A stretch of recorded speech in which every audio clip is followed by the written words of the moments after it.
नमः ॐ विष्णुपादाय कृष्णप्रेष्ठाय भूतले श्रीमदे भक्तिवेदान्त स्वामिन् इति नामिने। नमस्ते सारस्वते देवे गौरवाणी प्रचारिणे निर्विशेषशून्यवादी पाश्चात्यदेशतारिणे। जय श्रीकृष्ण चैतन्य प्रभु नित्यानन्द श्री अद्वैत गदाधर श्रीवासादि गौरभक्तवृन्द। हरे कृष्ण कृष्ण कृष्ण हरे हरे, हरे राम राम राम हरे हरे। हरे कृष्ण कृष्ण कृष्ण हरे हरे, हरे राम राम राम हरे हरे। हरे कृष्ण कृष्ण कृष्ण हरे हरे, हरे राम राम हरे हरे. പരമദിവ്യോത്തമ പുരുഷനായ ശ്രീകൃഷ്ണ ഭഗവാന്റെ കഥകളാണ് ശ്രീകൃഷ്ണ എന്ന പുസ്തകത്തിലൂടെ പറയുന്നത്. ഓം നമോ ഭഗവതേ വാസുദേവായ, ഓം നമോ ഭഗവതേ വാസുദേവായ, ഓം നമോ ഭഗവതേ വാസുദേവായ. നാരായണം നമസ്കൃത്യ നരം ചൈവ നരോത്തമം ദേവീം സരസ്വതീം വ്യാസം തതോ ജയമുദീരയേത്. നഷ്ടപ്രായേഷു ഭദ്രേഷു നിത്യം ഭാഗവത സേവയാ ഭഗവത്യുത്തമശ്ലോകേ ഭക്തിർഭവതി നഷ്ടികീ. അധ്യായം 73 ശിശുപാല മോക്ഷം, പേജ് നമ്പർ 718.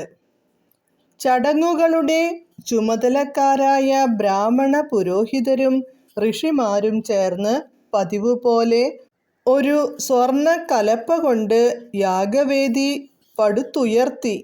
വൈദികാനുഷ്ഠാന മുറയനുസരിച്ച് യുധിഷ്ഠിരന് യാഗത്തിൻ്റെ യജമാനൻ എന്ന നിലയിൽ ദീക്ഷ നൽകുകയും ചെയ്തു.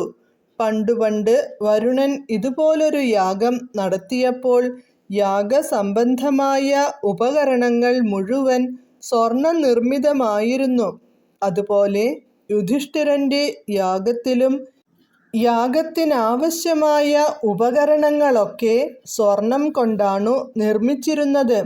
രാജാ യുധിഷ്ഠിരൻ്റെ യാഗത്തിൽ പങ്കുകൊള്ളാൻ തങ്ങളുടെ ബന്ധുമിത്രങ്ങളോടൊപ്പം പരമശിവൻ, ബ്രഹ്മദേവൻ, സ്വർലോകാധിപതിയായ ദേവേന്ദ്രൻ തുടങ്ങിയ സമുന്നതരായ ദേവന്മാരും ഒപ്പം ഗന്ധർവലോകം, സിദ്ധലോകം, ജനലോകം, തപോലോകം, നാഗലോകം, യക്ഷലോകം, രാക്ഷസലോകം, പക്ഷിലോകം, ചാരണലോകം എന്നീ ലോകങ്ങളുടെ അധിഷ്ഠാന ദേവതകളും പ്രസിദ്ധരായ രാജാക്കന്മാരും അവരുടെ റാണിമാരും യുധിഷ്ഠിരൻ്റെ ക്ഷണമനുസരിച്ച് സന്നിഹിതരായിരുന്നു. രാജസൂയം നടത്താനുള്ള ചുമതല ഏറ്റെടുക്കാൻ സർവവിധത്തിലും യോഗ്യനും അർഹനുമാണ് രാജാ യുധിഷ്ഠിരൻ എന്ന് അവിടെ കൂടിയ ആദരണീയരായ ഋഷിമാരും രാജാക്കന്മാരും ദേവന്മാരും ഏകസ്വരത്തിൽ സമ്മതിച്ചു. ഇക്കാര്യത്തിൽ ഒരാൾക്കും എതിർപ്പുണ്ടായിരുന്നില്ല. യുധിഷ്ഠിരൻ്റെ നില എല്ലാവരും പൂർണ്ണമായി മനസ്സിലാക്കിയിരുന്നു.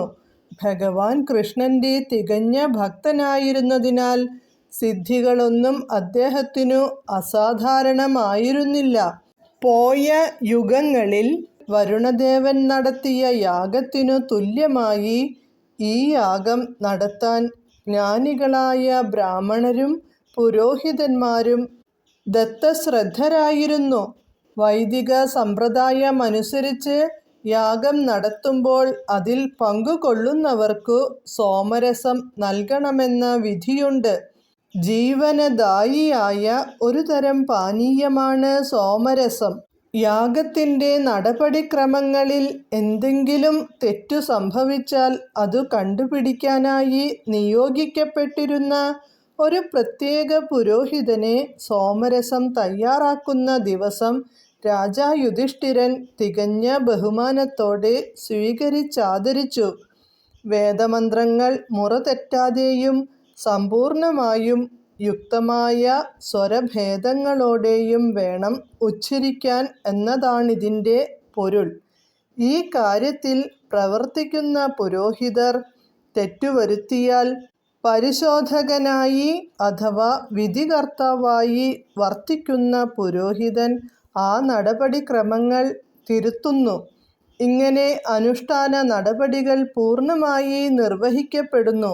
പൂർണ്ണമായി നിർവഹിക്കപ്പെട്ടില്ലെങ്കിൽ യാഗം കൊണ്ടുദ്ദേശിച്ച ഫലം കിട്ടാതെ പോകും. കലിയുഗത്തിൽ അത്തരം ജ്ഞാനിയായ ബ്രാഹ്മണനെയോ പുരോഹിതനെയോ കിട്ടാനില്ല. അതിനാൽ അത്തരം യാഗങ്ങളൊക്കെ ഏതാണ്ടു നിരോധിക്കപ്പെട്ട മട്ടാണ്. ശാസ്ത്രങ്ങൾ നിർദ്ദേശിക്കുന്ന ഒരേയൊരു യജ്ഞം ഹരേ കൃഷ്ണ മന്ത്രജപമാണ്. ഹരേ കൃഷ്ണ.